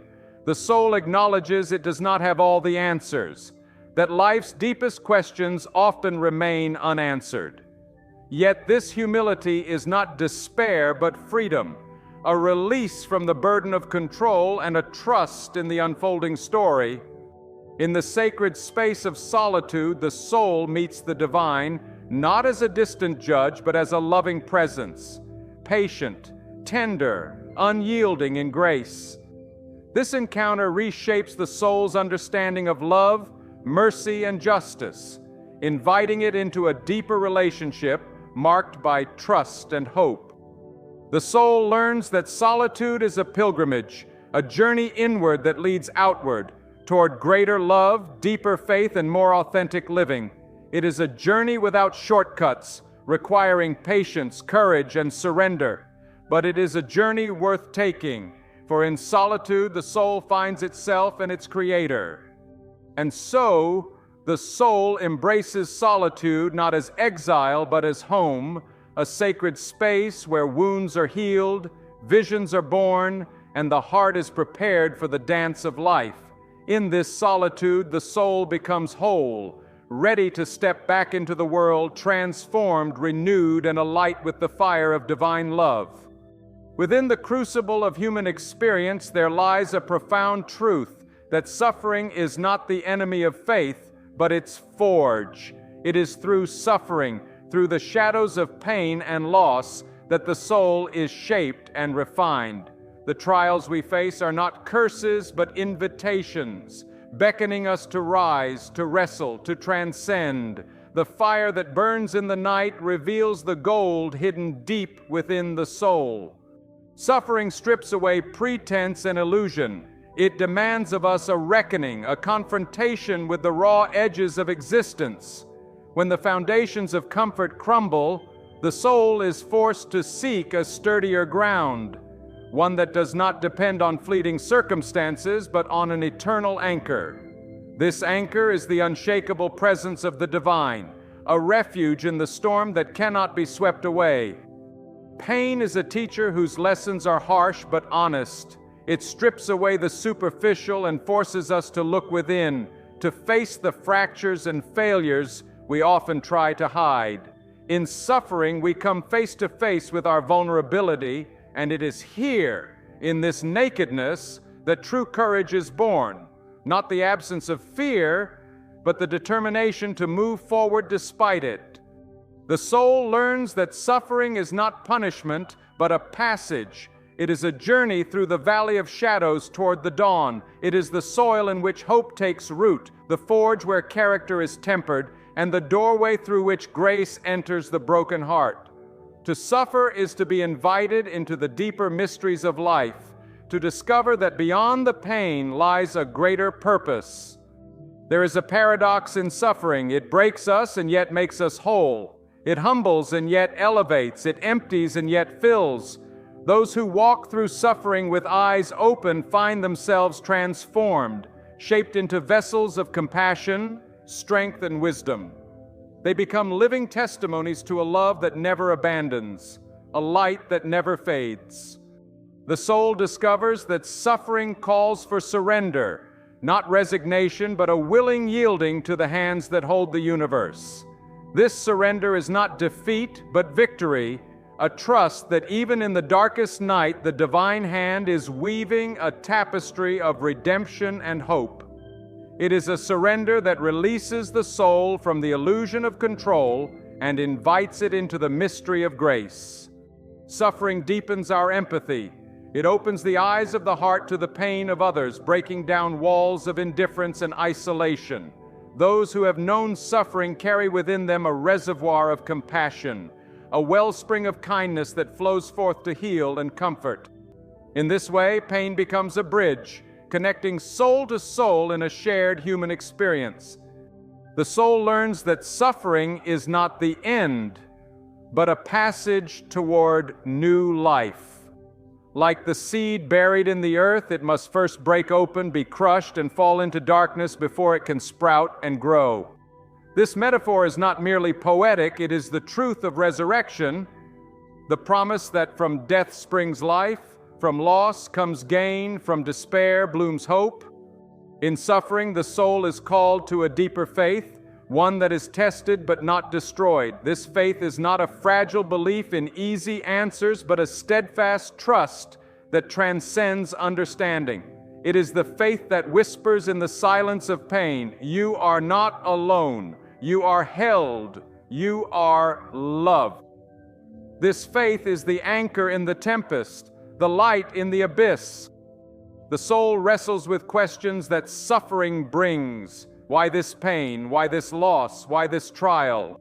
The answers may not come in words, but in the presence of a God who suffers with us, who enters our pain and transforms it from within. This divine presence turns the wilderness of suffering into a sacred place, a holy ground where healing begins. Suffering reveals the fragility of life and the preciousness of each moment. It teaches the soul to cherish what is fleeting. The touch of a hand, the sound of a voice, the breath of dawn. It reminds us that life is a gift, fragile and fleeting, and calls us to live with gratitude, presence, and intention. In suffering, the soul is invited to embrace vulnerability. not as weakness, but as a source of strength. To bear pain openly is to be courageous, to face the storm with an unbroken heart. This courage is the heartbeat of faith, the pulse of hope that refuses to be extinguished by the darkest night. Suffering draws the soul into solidarity with the broken, the outcast, the hurting. It breaks down the barriers of pride and fear, revealing our shared humanity.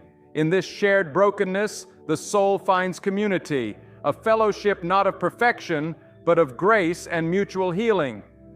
The soul learns that suffering is a call to action, not to numb the pain with escape, but to respond with love, with service, with radical compassion. It is in the crucible of suffering that the soul is called to become a beacon, a light for those still lost in the shadows. The pain endured becomes the source of strength for others. There is a sacredness in suffering, a mystery that defies full explanation.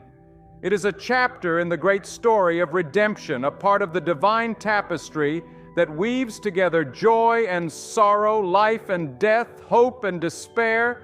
To suffer is to participate in the ongoing creation and recreation of the soul.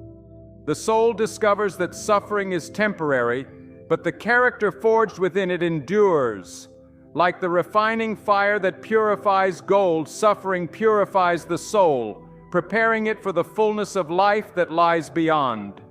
This knowledge sustains the soul through the darkest hours and kindles a hope that shines beyond the night. In this journey through suffering, the soul comes to understand that pain, while real and piercing, does not have the final word. Love has the final word, love that redeems, restores, and renews. This love is the eternal song that echoes through every wound, the light that pierces every shadow. So the soul embraces suffering not as a sentence, but as a sacred passage, a doorway to transformation, a path to deeper faith, a pilgrimage toward the heart of God. And in this embrace, the soul finds itself not defeated, but victorious, not broken, but whole, not lost, but found. The journey of the soul through life's storms reveals a profound paradox. True freedom is found not in the absence of burdens, but in the surrender to a higher purpose. The chains that bind are not always external. Often, they are forged within: fear, doubt, pride, and the illusion of control. Yet when the soul releases these chains and entrusts itself to the divine, it discovers wings of freedom it never knew it had. Freedom is not the careless drifting of a leaf upon the wind, but the rooted strength of a tree that bends but does not break. It is a freedom born from the courage to face the truth of one's limitations and the grace to accept help beyond oneself. It is a freedom that blooms not in isolation, but in communion, with God, with others, with the deeper self. To be truly free is to break free from the tyranny of self, ego, selfishness, and fear, and to step into the light of love that transforms and redeems. This freedom is the freedom to love without strings, to give without expecting, to forgive without reservation. It is a freedom that liberates the soul from the prison of bitterness and resentment, releasing it into the vast expanse of grace. The soul learns that freedom requires courage, not the absence of fear, but the resolve to move forward despite it. It is the courage to face the unknown, to step beyond the comfortable boundaries of certainty, and to trust the unseen hand that guides the journey. This trust is not naive but fierce, a declaration that the soul will not be enslaved by anxiety or despair. True freedom is also a journey inward. It demands honest self-examination, a willingness to confront the shadows within. The soul must wrestle with its own darkness, its wounds, fears, and failures, and claim them as part of the whole. Only in this integration does freedom grow, not as a fleeting escape, but as a deep and lasting peace. In the pursuit of freedom, the soul discovers that it is not alone. It is part of a larger story, a cosmic dance of creation and redemption. This realization brings humility, the recognition that freedom is not a solo quest, but a shared pilgrimage. It is the freedom to walk alongside others, to bear each other's burdens, and to celebrate each other's victories. The soul finds that freedom is intimately tied to responsibility. To be free is to be entrusted with the gift of choice, the power to shape one's life and the lives of others. This responsibility is not a weight, but a privilege, a sacred trust to act with wisdom, compassion, and integrity. Freedom without responsibility is chaos. True freedom walks hand in hand with love. Freedom is also a freedom from the fear of death. The soul that trusts in the eternal embraces life with open arms, knowing that death is not an end, but a passage. This liberation from fear allows the soul to live fully, passionately, without hesitation or regret. It is the freedom to embrace each moment as a gift, a chance to live with meaning and purpose. The soul learns to cultivate inner freedom by detaching from the world's transient treasures, the applause of crowds, the accumulation of wealth, the fleeting pleasures of success. These things, while not inherently wrong, become chains when they dominate the heart. True freedom arises when the soul fixes its gaze on what endures: love, truth, and the eternal. The journey to freedom involves a daily dying to self, a letting go of control, ambition, and self-will, and a daily rising into grace. This rhythm is the heartbeat of a liberated life, a dance between surrender and empowerment, weakness and strength, loss and gain. It is the soul's embrace of mystery and the unfolding of its divine destiny. The soul discovers that freedom flows from forgiveness, not just of others, but of oneself. Forgiveness breaks the chains of bitterness and regret, releasing the soul into a spaciousness where healing can occur. It is a radical act of liberation, a reclaiming of peace in the midst of pain, and a testament to the power of grace. In this freedom, the soul finds the courage to speak truth, to live authentically, and to pursue justice. It is the freedom to stand against injustice and to be a voice for the voiceless, to act boldly in the face of oppression, and to be a beacon of hope in a darkened world. This freedom is the birthright of the soul, a flame that refuses to be extinguished.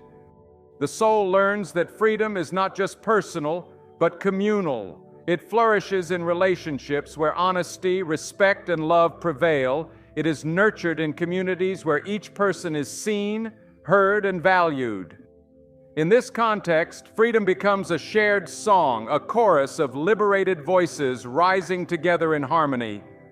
The soul realizes that freedom is a gift to be stewarded with care. It is fragile and precious, easily lost through neglect or abuse. This awareness fosters gratitude and vigilance, a commitment to protect and nurture freedom for oneself and for others. It is a call to guard the flame and to pass it on to future generations. The freedom the soul seeks is ultimately freedom in God, freedom from the illusion of separation, and freedom to live in the fullness of divine love. It is a freedom that transcends circumstance, a freedom that no earthly power can take away. It is the freedom to be who one was created to be, fully and unconditionally. As the soul walks this path, it becomes a reflection of divine freedom, a living testament to the power of grace to liberate and transform. It becomes a source of hope and inspiration, a light that shines in the darkness, and a song that sings of joy amidst sorrow. So the soul embraces freedom, not as a prize to be won, but as a journey to be lived.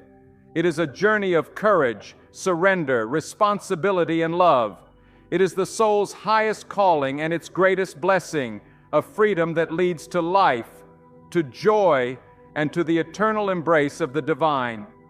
Within the soul's unfolding story, the weight of despair often threatens to silence hope, to bury the light beneath shadows of doubt and pain. But despair is not the end of the road. It is the dark soil in which the seeds of faith are planted. From this fertile ground rises the quiet insistence of hope. a stubborn flame that refuses to be extinguished by sorrow or silence. Hope is not a naive wish or an empty promise.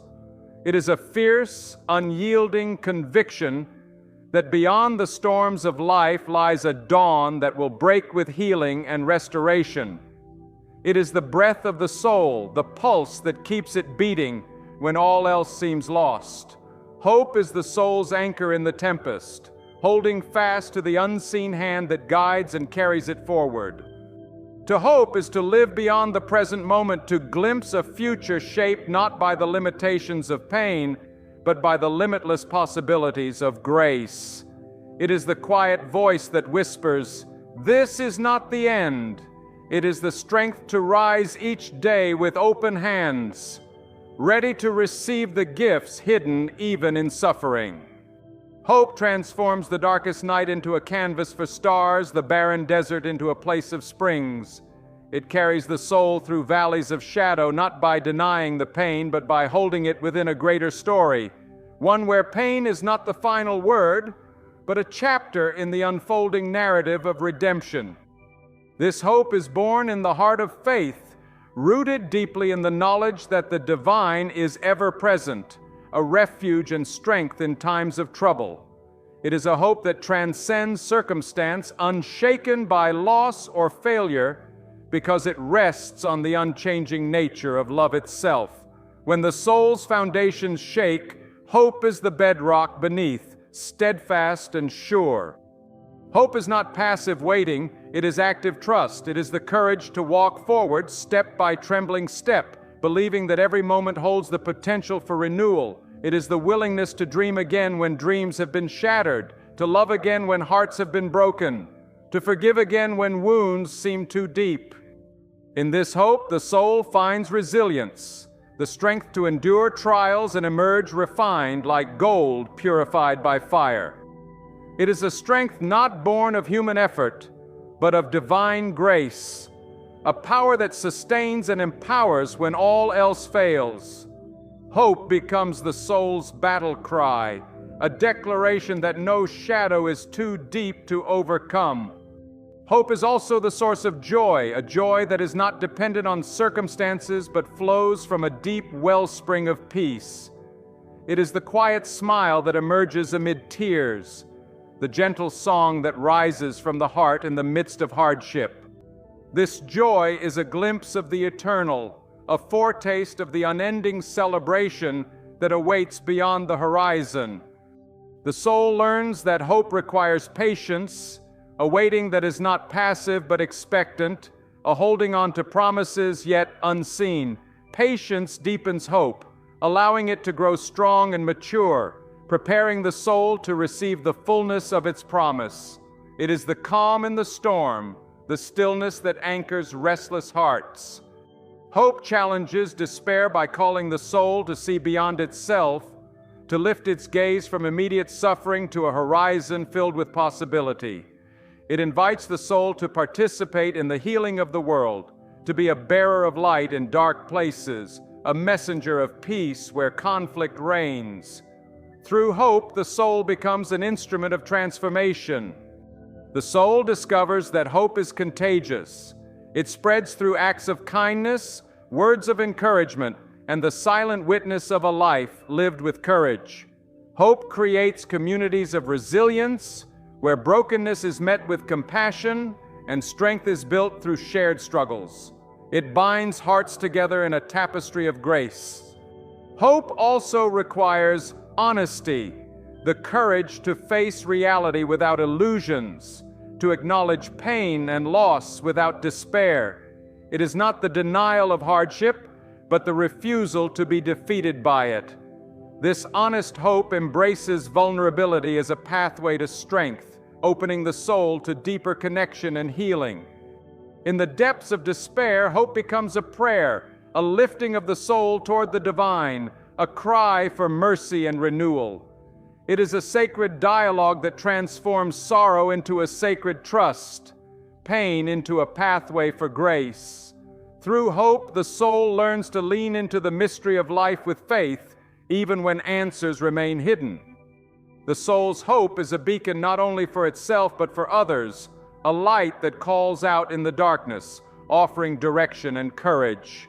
It reminds us that no one walks alone, that even in the loneliest moments, the hand of love reaches out to guide and uphold. Hope is the thread that weaves us into the fabric of shared humanity. Ultimately, hope is the promise of resurrection, the assurance that life's trials are not the final measure, that death itself is overcome by love's triumph. It is the soul's song of victory, the eternal anthem that proclaims, "Light conquers darkness, love conquers fear, and life conquers death." So the soul clings to hope, nurturing it as a sacred flame. It carries it forward through seasons of doubt and joy, through days of plenty and days of want. This hope is the heart's compass, the soul's steady rhythm, the promise that the journey, no matter how difficult, is leading home, to peace, to grace, to unending love. The journey inward reveals the profound necessity of surrender, not as defeat, but as the ultimate act of strength, the gateway through which the soul finds freedom. To surrender is to lay down the heavy burdens of control, pride, and resistance, and to open the trembling hands to the grace that whispers in stillness. It is to recognize that true power lies not in mastery over all things, but in trusting the unseen hand that weaves the tapestry of life with wisdom beyond our grasp. Surrender is not a weakness, but a revolution of the spirit. It means letting go of the illusion that we are the architects of every outcome, releasing the tight grip on our plans and timelines. In this letting go, the soul uncovers a new kind of strength, a strength born from humility, vulnerability, and the quiet courage to say, "Not my will, but yours." This surrender begins in the heart, a quiet yielding beneath the clamor of fears and demands. It is a daily decision, a moment-by-moment offering of self, a surrender not once but again and again, like waves washing over the shore. Each surrender peels back layers of ego, pride, and resistance, revealing the pure soul beneath, open, tender, and ready. The act of surrender is a paradox. In giving up control, the soul gains freedom. In yielding, it discovers power. In admitting weakness, it becomes strong. It is the path where the human will meets the divine will, where the finite encounters the infinite, and where life's greatest mysteries unfold in quiet trust. Surrender invites the soul into a sacred dance with grace, where control is released and faith takes the lead. It is the willingness to be guided, to be shaped, to be transformed, not on our terms, but on the terms of a love that knows us more deeply than we know ourselves. It is the release of the need to understand everything, the embrace of mystery and trust. This trust is not blind. It is forged in the fires of experience, in the long nights of wrestling and waiting. It is born from moments when, despite confusion and pain, the soul glimpsed the presence of a steady, loving hand holding it firm. Trust grows in the soil of surrender, watered by the tears of humility and the courage to hope. To surrender is to step out of the driver's seat and allow the divine to take the wheel, navigating through the storms, the detours, and the unknown roads ahead. It is to accept that while the journey may be uncertain, the guide is faithful, the destination secure. This is the peace that surpasses understanding, the peace that comes not from control but from surrender. Surrender also frees the soul from the exhausting burden of perfectionism and self-reliance. It breaks the chains of guilt and shame that weigh heavily when we strive and fail to meet impossible standards. In surrender, the soul finds grace to be imperfect, to be human, to be loved not for what it achieves, but for who it is in the eyes of the divine. This grace is a healing balm, softening the sharp edges of self-judgment and fear. It invites the soul to rest in the gentle assurance that it is enough just as it is. Surrender whispers a tender truth. You are held, You are cherished, you are beloved beyond measure. This truth becomes the foundation upon which a new life is built. In surrender, the soul is invited into a deeper communion with the divine presence, a sacred space where silence speaks and the heart listens. It is here that transformation begins, not through force or striving, but through quiet openness and receptivity. The soul learns to hear the still small voice that calls to it in the depths of being. This inner surrender also leads to outward freedom. As the soul lets go of control, it becomes free to love without fear, to give without hesitation, to live without the shackles of anxiety and doubt. It becomes a vessel of peace and joy, reflecting the light that has been received in surrender. The act of surrender is a continual invitation to trust life's unfolding, even when the path is unclear and the future unknown. It is a courageous leap into the arms of grace, a surrender that does not promise ease, but guarantees presence. In this presence, the soul finds the courage to face whatever comes, knowing it is never alone. Surrender reshapes the soul's relationship with suffering, turning pain into a pathway to deeper trust and love. It teaches that surrendering to pain does not mean giving up, but allowing suffering to refine and purify, to open the heart to compassion and empathy. Through surrender, wounds become places of healing and growth. This transformation is not quick or easy. It is a slow, sacred process of dying to self and rising to new life. It demands patience, persistence, and the willingness to be broken and remade. But each act of surrender brings the soul closer to its true home, where love reigns and fear is no more. The soul that surrenders is a soul reborn, free from the chains of control and fear, alive with the freedom of grace. It walks with lightness, carrying the strength of humility and the joy of trust. It becomes a living testament to the power of letting go, a beacon of peace in a restless world. In surrender, the soul finds not emptiness, but fullness, not loss, but gain. It discovers that what is given up is returned 100-fold in love, freedom, and purpose. This is the sacred paradox at the heart of faith. To lose oneself is to find oneself. To yield is to receive. To surrender is to be made whole. So the soul chooses surrender, not as defeat, but as victory, not as weakness, but as power, not as an end, but as the beginning of a new life. It steps into the unknown with open hands and a trusting heart, ready to be led into the fullness of grace, the depth of love, and the peace that passes all understanding. In the silence that follows surrender, the soul discovers a profound stillness, a sanctuary beyond the noise and tumult of the world.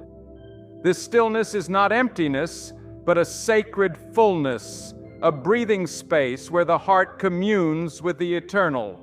It is here, in this quiet center, that true clarity emerges, cutting through confusion like dawn breaking through a night that has lingered too long. This stillness is the birthplace of vision, not the shallow dreams of wishful thinking, but the deep seeing born of faith and surrender.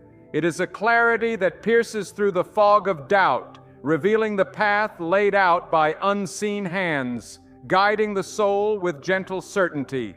The soul begins to see itself and its journey through the lens of grace, with all its wounds transformed into wounds of love.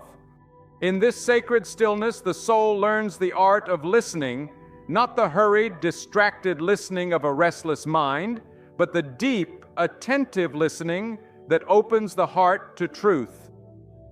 It is here that the divine voice speaks most clearly, a voice not loud or demanding, but tender and persistent, calling the soul to step into the light of its own becoming. The journey through stillness is a refining fire, burning away the distractions and distortions that cloud the soul's vision. It strips away the layers of false identity, the masks worn to protect a fragile heart, revealing the naked truth of who the soul truly is, a beloved child of the divine, created in love and called to love. This revelation brings both comfort and challenge. Comfort because it affirms the soul's inherent worth and dignity. Challenge because it calls the soul to live authentically, to embody the love that has been freely given. To live from this place of stillness is to become a beacon of hope, a light shining in the darkness, drawing others toward the peace found in surrender. The stillness also reveals the interconnectedness of all life, the web of love that binds every soul to another. It is a humbling recognition that no one walks alone, that every heart is woven into the great tapestry of existence. This awareness awakens compassion, the soul's deepest response to the suffering and joy of others. Compassion born from stillness is not sentimental or fleeting. It is a fierce and tender power, a force that moves the soul beyond itself into acts of kindness and justice. It is the soul's way of participating in the healing of the world, reflecting the love that first embraced it in surrender. This compassion becomes a light that pierces through the darkest corners of despair. In this sacred space, the soul understands that peace is not the absence of conflict, but the presence of a deeper harmony, a harmony rooted in the divine heart that beats within all creation. This peace is a fortress in the storms of life, an unshakable ground beneath the shifting sands of circumstance. From stillness springs the courage to face life's trials with steadfast faith.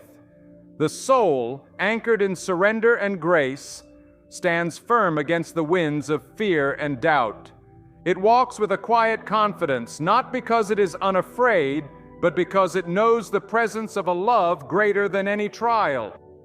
This courage is born of trust, the trust that comes from walking through darkness and emerging into the light. It is a trust that says, even in the valley of shadows, I will not be overcome. It is a promise whispered from eternity to the heart in need, a promise of redemption, renewal, and everlasting love. Stillness also deepens the soul's longing for the divine, a sacred hunger that cannot be satisfied by the fleeting pleasures of the world. It is a thirst for the living water that refreshes and sustains, a longing for the presence that fills every emptiness. This longing is a fire that burns away complacency and awakens the soul to its true destiny. The soul in stillness embraces this longing as a gift, a signpost pointing toward the eternal. It learns to live in the tension between what is and what will be, holding the present moment with gratitude while reaching towards the infinite. This tension becomes the soul's crucible, shaping it into a vessel fit for grace. As the soul journeys through stillness, it encounters moments of profound joy, joy not dependent on circumstance but arising from the deep well of peace and love within. This joy is a quiet celebration of life itself, a recognition of the beauty that shines even through the cracks of brokenness. This joy fuels the soul's perseverance, sustaining it through seasons of trial and doubt. It is a light that never dims, a song that rises from the depths of surrender and trust. It is the soul's eternal anthem, echoing through time and space.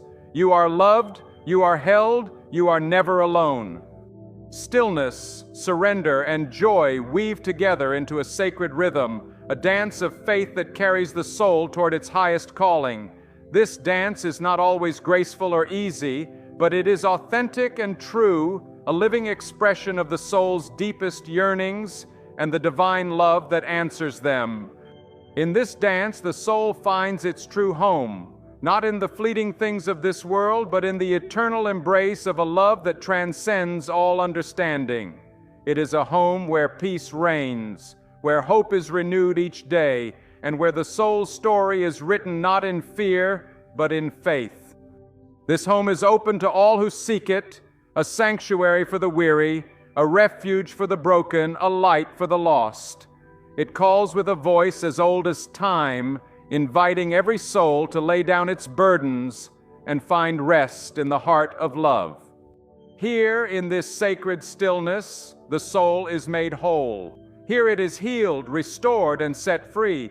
Here, the journey that began with surrender reaches its glorious fulfillment in the endless dance of grace and love, the eternal song of peace.